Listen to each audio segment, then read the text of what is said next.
Hope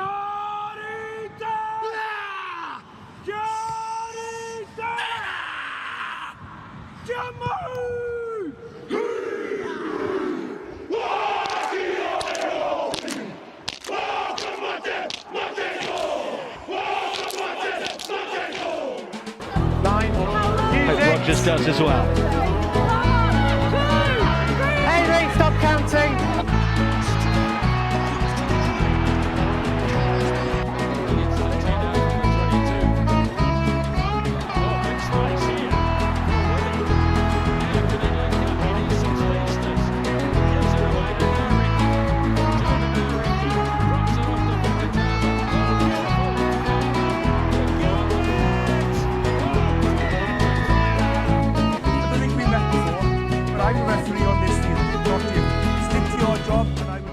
G'day drums and dronettes!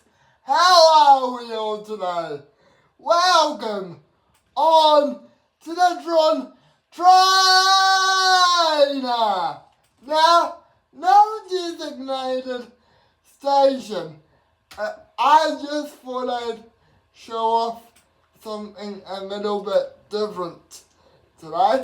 This is a project that I've just recently done. This is my Cte 15. So yeah, I just thought I'd show it off to you guys, really. First off, we've got Rich Goods. He unfortunately retired due to concussion in 2018, was quite an average player for the Hurricanes, wasn't really all-back material, and to be honest, I wasn't really a fan of him. The reason I chose him was because I thought he would be a great satisfactory player alongside my fellow front rowers. Speaking of which, Cten is 2003 World Cup winner Steve Thompson. Now, his story is quite a remarkable one. Went from World Cup winner in 2003 to unfortunately having repeated head knocks, and just was a great player in his day, one of the top hookers in my opinion, to be honest. And yeah, unfortunate. The reason why I chose him as captain and as a player is because he was a good line-out thrower and will be great to show off or to accompany my locks.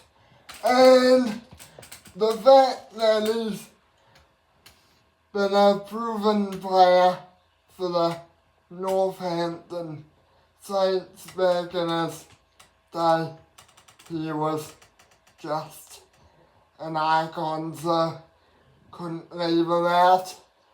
At number 3, we have the most experienced player in the front row, Carl Heyman, 47 test all-back. I would describe him as an incredibly tough player in his day, and he just bulldozed any opposition in his wake. He would take on defenders like no tomorrow and used to play for the Highlanders. Would you not believe it? So yeah, he is just gonna go down as one of the best props to ever join New Zealand rugby. And next up from Australia is Dan Fickerman. Now, I would describe this guy as an agile rock. Did not do anything bad.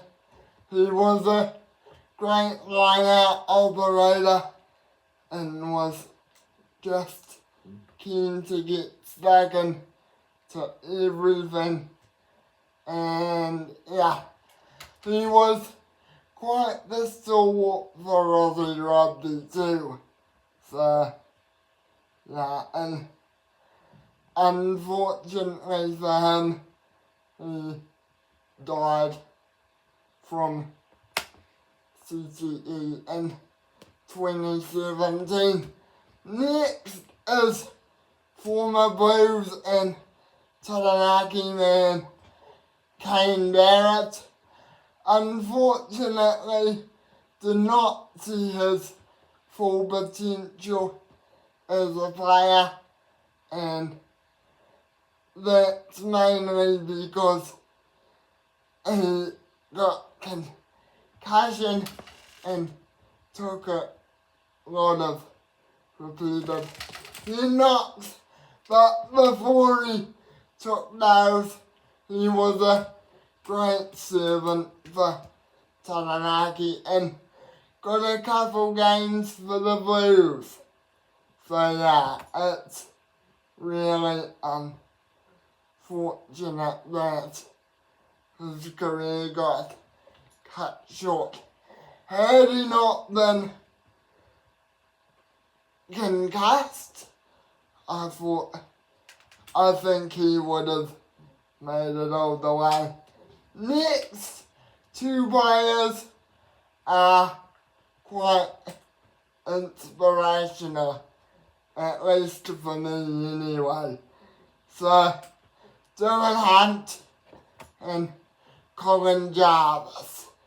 One word to describe these two mongrels. Every time they would go to battle for their teams, they would just be nuts and not even give a flip about their opposition's safety. I remember them just being great players for the Highlanders and Ospreys, respectively. Unfortunately, they did not show their full potential. Colin, as a lot of New Zealanders would know, he was the man that was unfortunately on the end of Tana Umaga in 2003. That saw him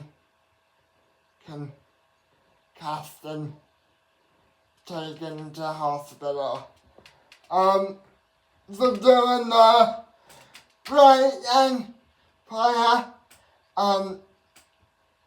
had one test for the All Blacks, played a couple seasons for the Highlanders before ending his decorated career with the Blues. Really talented player. Unfortunately, is now living his best life, but had he kept on playing, he would have got at least 10 or more caps for the All Blacks. And yeah, he would have been a stalwart for the Blues too. At number 8, we've got one of the toughest French players out there, Sebastian Chabal. I remember this guy as a much synthetic player, but every time opposition would play him, they would fear him, particularly us All Black fans. And to be honest, I cannot blame them. He is not only one of the best French number 8s, but is one of the most decorated players in his time. He took a big hit on Chris Marsey in 2007, and unfortunately, like I've explained with a lot of these players before, memory loss has got him down, but had a decorated career and will be remembered for years to come. At number 9 and number 10 we have Steve Devine and Daniel Wainger.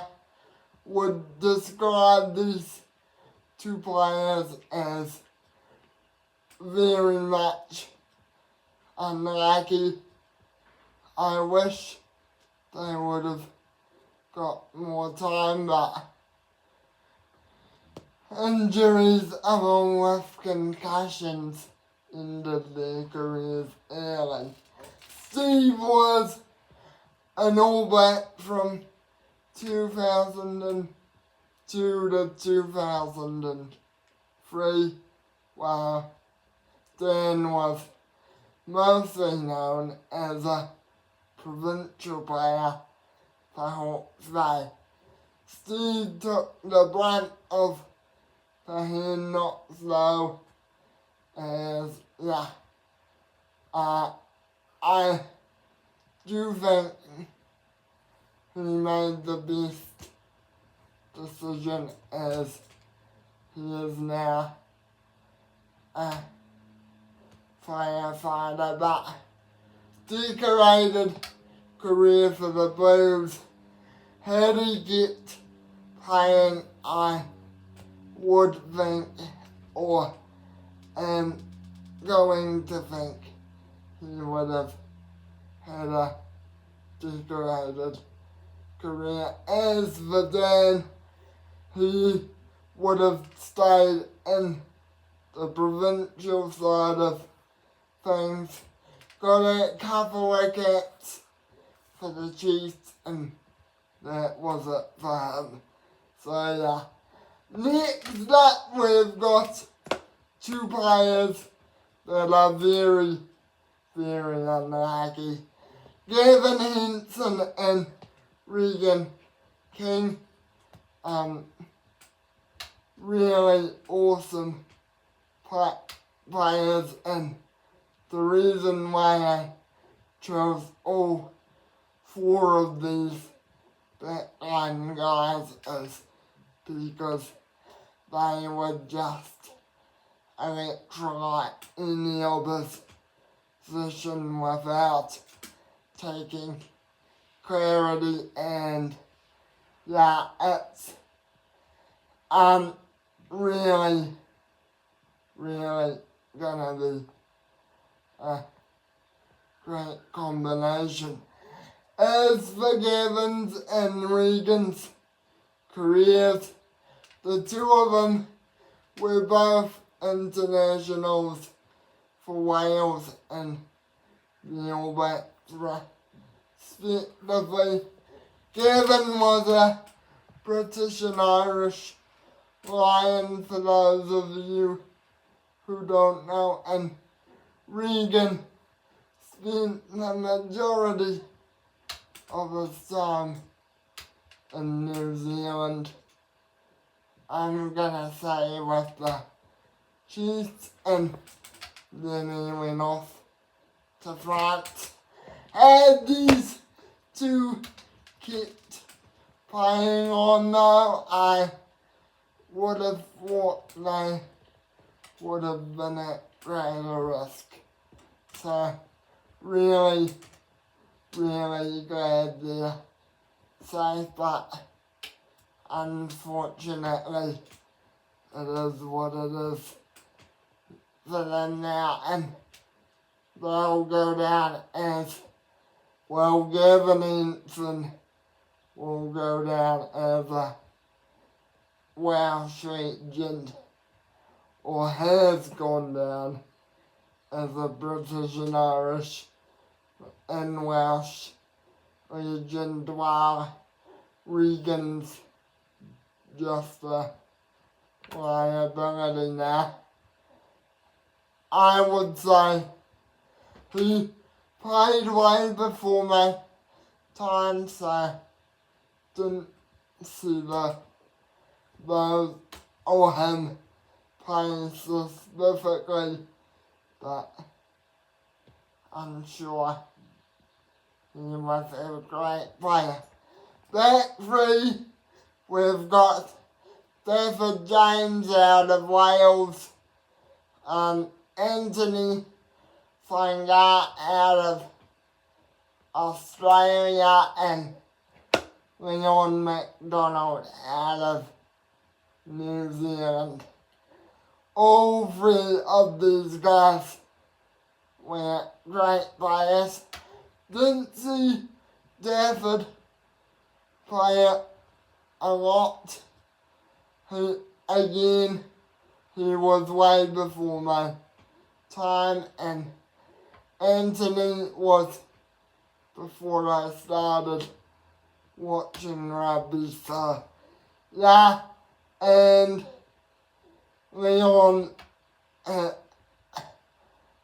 has gone down as a All Black legend, to be honest. But what I remember of these three is that Anthony was a mobile centre, but David was just a wing, and yeah, he could play centre as well. And as I say, Leon has gone down as a Crusaders and All Black legend. The three of them, what I like about each of them was Anthony could provide speed and just boil over anything, while Leon would provide that fullback fly half cover if need be, and he could kick like no tomorrow. And yeah, also David,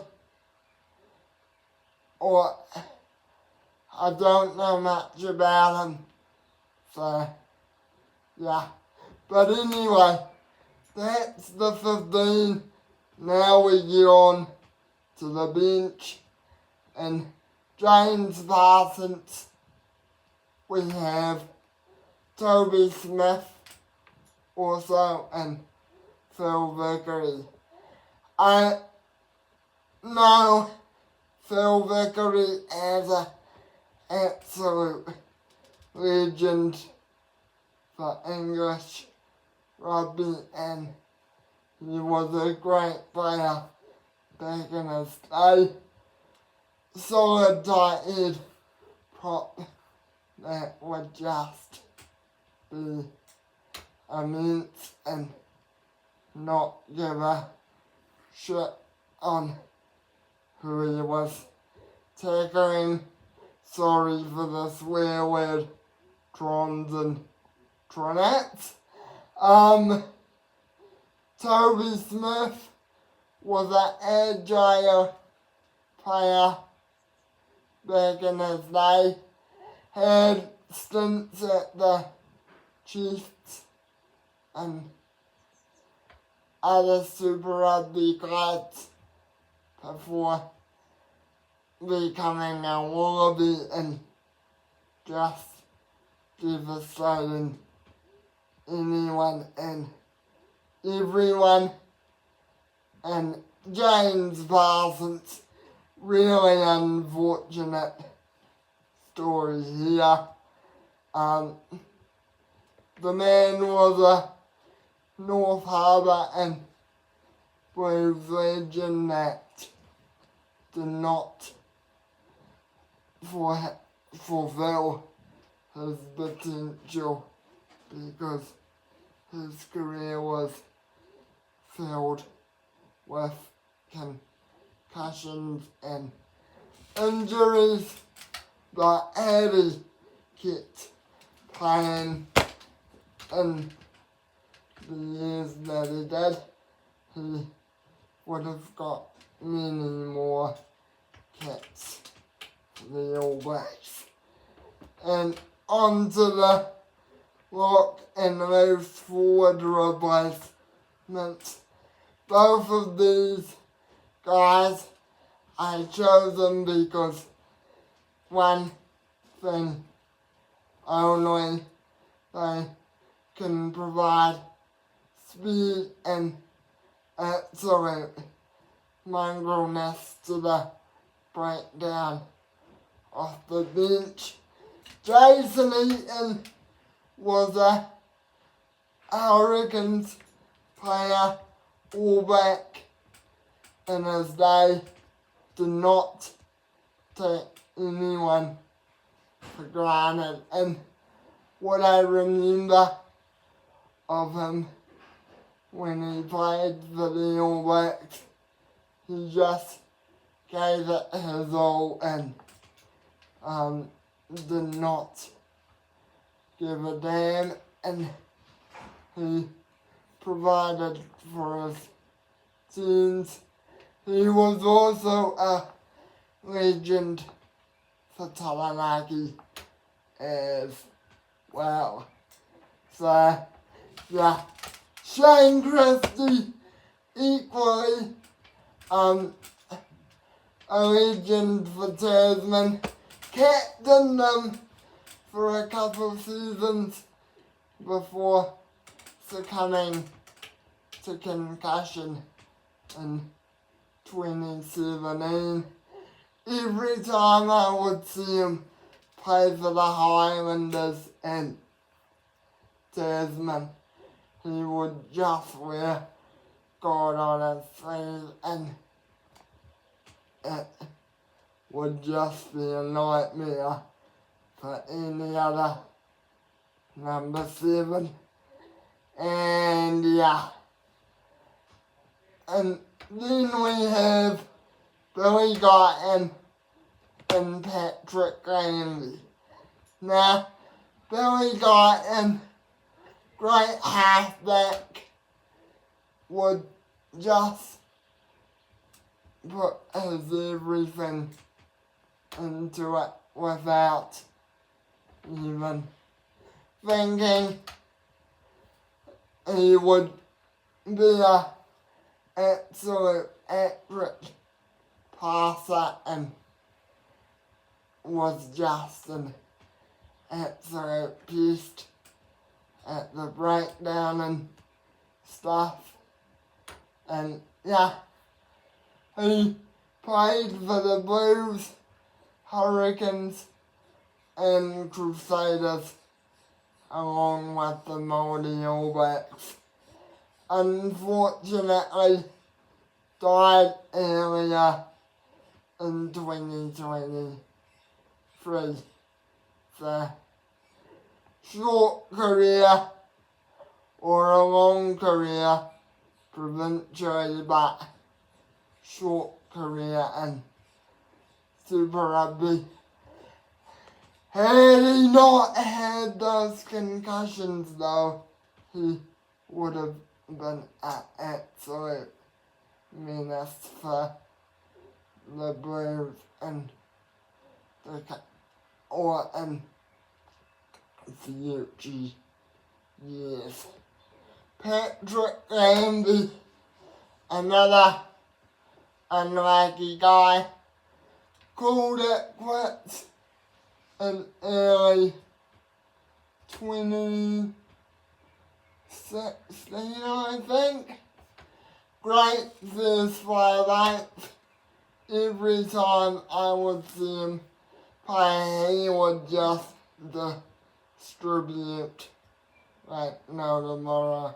Flicking out of this world passes and just being an absolute salute. And yeah, it's gonna be an answer, or it has been an absolute nonsense of a game without him. Wished he kept on playing. And finally, we have Jaden Spence, an Otago and Highlanders player. This man could play centre or wing. It was just the majority of time and unfortunate circumstances for him, really. I really do think he would have been a great future prospect for the All Blacks. He was also a New Zealander under-20s player and all that stuff, and yeah, just really unfortunate, really. So guys, that is my CTE 15. This 15 is one of the most funnest I've ever done. Once I get another 15 up and running, I will match this one up with my other upcoming one. And yeah, I just wanted to show you off this 15, or show off this 15 for you all. Thank you all for watching. Thank you also for riding on the drawn train. I really appreciate your company today, and I will see you all next time. Do not forget to subscribe, like, comment, share, and do all that other malarkey, as it really helps me out. And be cool, stay awesome, and as I always like to say, be kind to one another, will you? And with that, I am now out. Ciao! And just stay awesome. Ciao! Bye guys. Really appreciate your support.